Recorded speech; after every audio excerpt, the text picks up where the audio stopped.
തയ്യാറാക്കാൻ പോകുന്നത് കപ്പ ഇറച്ചി കോട്ടയം സ്റ്റൈലാണ്.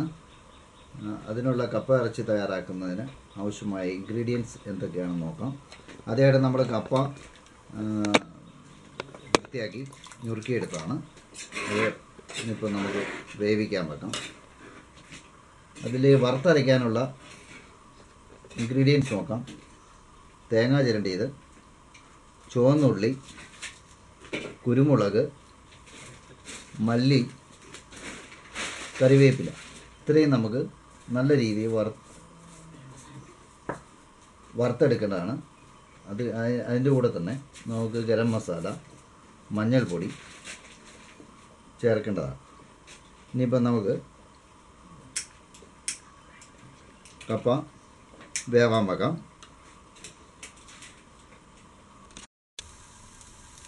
നമുക്കിനി ഇത് നന്നായിട്ട് വറുത്തെടുക്കാം. ഒരുമാതിരി നല്ല ബ്രൗൺ കളറാകുന്നത് വരെ വറുക്കേണ്ടതുണ്ട്. നമുക്കത് നന്നായിട്ട് ഇളക്കി കൊടുത്ത് വേണം വറുക്കാനായിട്ട്.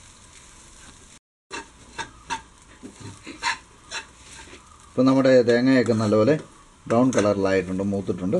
അപ്പോൾ അതിലേക്ക് നമുക്ക് കുറച്ച് മഞ്ഞൾപ്പൊടി ചേർക്കാം.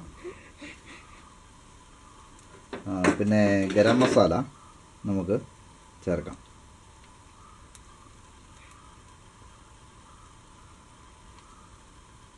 ഇതൊന്ന് നന്നായിട്ട് ചൂടായാൽ മാത്രം മതി. കൂടുതൽ പൊടി കരിഞ്ഞു പോകും. ഒന്ന് ചൂടാക്കി നന്നായിട്ട് അരച്ചെടുക്കാം. നമ്മുടെ ഇത് റെഡി ആയിട്ടുണ്ട്. ഇനിയിപ്പോൾ നമുക്ക് നന്നായിട്ട് അരച്ചെടുക്കാം. നമ്മൾ അരയ്ക്കുന്നതിന് മുമ്പായിട്ട് അതിലേക്ക് കുറച്ച് വത്തൽമുളക് നമുക്ക് കുറച്ചിടാം.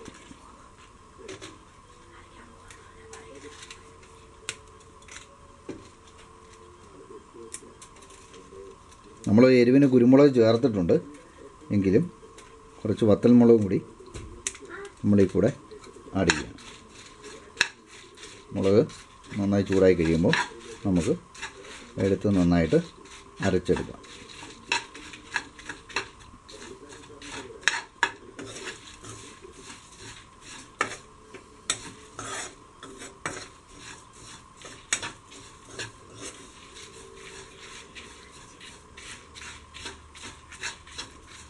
മുളക് നല്ലപോലെ മൂത്തിട്ടുണ്ട്. ഇനിയിപ്പോൾ നമുക്ക് അരച്ചെടുക്കാം. നമ്മൾ അരപ്പ് നല്ലപോലെ അരച്ചെടുത്തിട്ടുണ്ട്. ഇൻഗ്രീഡിയൻസ് എല്ലാം കൂടി നന്നായിട്ട് അരച്ച് വെച്ചിരിക്കുകയാണ്. ഇനിയിപ്പം നമുക്ക് കപ്പയിലേക്ക് ചേർക്കാം. നമ്മുടെ കപ്പ നന്നായി വെന്തിട്ടുണ്ട്. അതിലേക്ക് നമുക്ക് കുറച്ച് ഉപ്പ് ചേർക്കാം. പിന്നെ നമുക്ക്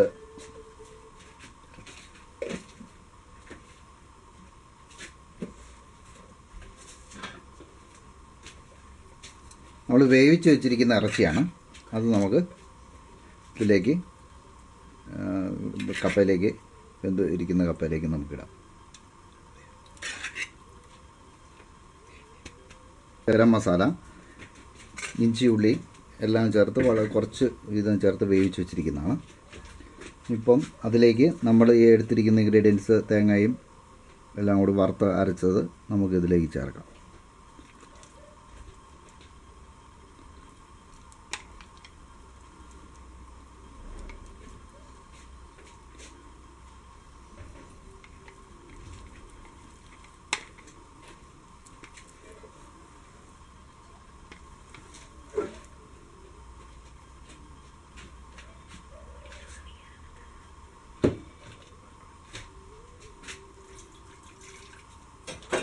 നമുക്ക് കുറച്ച് വെള്ളം മതിയാവും. ഇതിന് കുറച്ച് വെള്ളം കൂടി മതി. ഇനിയിപ്പോൾ ആവി കയറുന്നതിന് വേണ്ടി നമുക്ക് മൂടി വെക്കാം.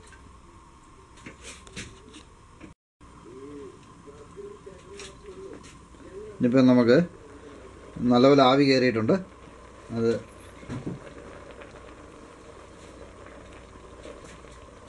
നന്നായിട്ട് നമുക്കിനി ഇളക്കാം. അത്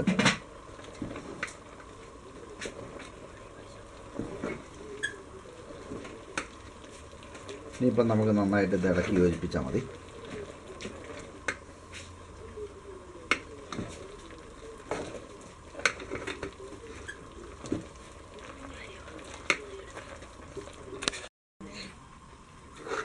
നമ്മുടെ കപ്പയിറച്ചി